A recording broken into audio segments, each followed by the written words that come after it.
வணக்கம் நண்பர்களே. பெட்டமிக் கொரோனா எட்டமிக்காக மாறுகிறதா?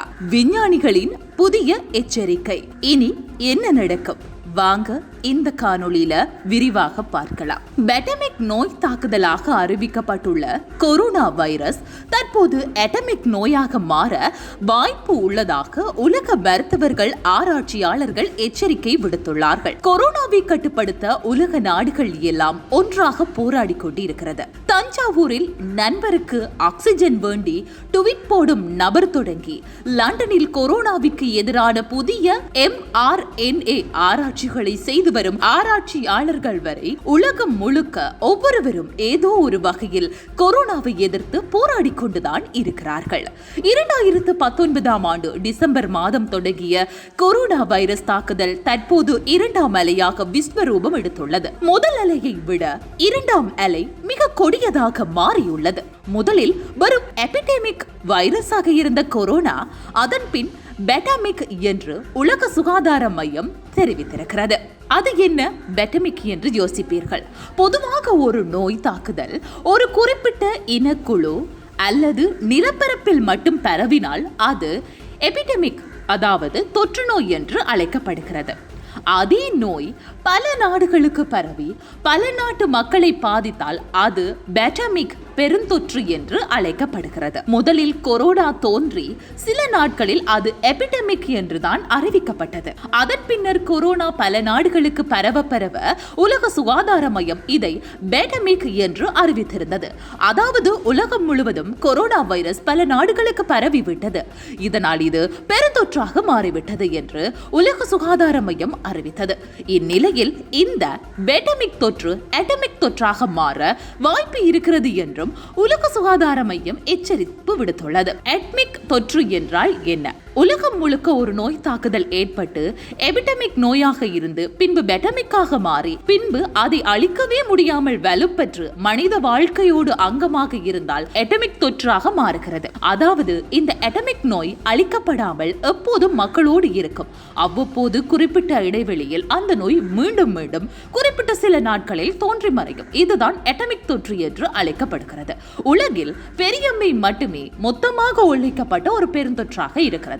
மற்றபடி ப்ளூ, மலேரியா, கால்ரா, H1N1, எபலோ என்று பல நோய்கள் தாக்குதல் எட்டமிக் தொற்று தாக்குதல் என்று அழைக்கப்படுகிறது. அதாவது நோய் தாக்குதல்கள் தினமும் மனிதர்களை தாக்காது. அதே சமயம் இது முற்றிலும் அழிக்கவும் முடியாது. மக்களோடு மக்களாக எப்போதும் இருக்கும். திடீரென ஒரு நாட்டில் இந்த நோயாளர்கள் கண்டறியப்படலாம். சில நாட்கள் மக்களை தாக்கிவிட்டு பின்பு மறைந்துவிடும், பின்பு மீண்டும் வரும்.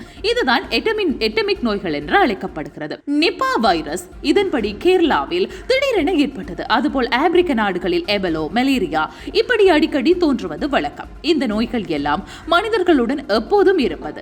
அவ்வப்போது ஒரு குறிப்பிட்ட பகுதியில் பெரிய அளவில் தோன்றி மக்களை கொல்லும். திடீரென மக்களிடையே பரவும். ஆனால் இந்த நோய்களை மொத்தமாக அழிக்கவும் முடியாது. தற்போது கொரோனா அதேபோல் எட்டமிக் தொற்று போல மாறும் என்று அமெரிக்காவில் உள்ள CDC ஆராய்ச்சியாளர்கள் தெரிவித்துள்ளார்கள். அதாவது அவர்களின் கருத்துப்படி கொரோனாவை முற்றாக அழிக்க முடியாது. அது மக்களிடையே அழிக்க முடியாத அளவிற்கு பரவிவிட்டது. இனி அதை கட்டுப்படுத்த மட்டுமே முடியும். ஆனால் திடீரென இந்த வைரஸ் மீண்டும் தோன்றி மக்களிடையே பரவும் என்று கூறுகிறார்கள். உதாரணமாக ஒரு நாட்டில் கொரோனா முற்றிலுமாக ஒழிக்கப்பட்டு விட்டு என்றாலும் எதிர்காலத்தில் 1-2 வருடங்கள் கழித்து பயணம் செய்யும் வேறு ஒரு நாட்டவரால் அது மீண்டும் பரவலாம் என்று சொல்லப்படுகிறது.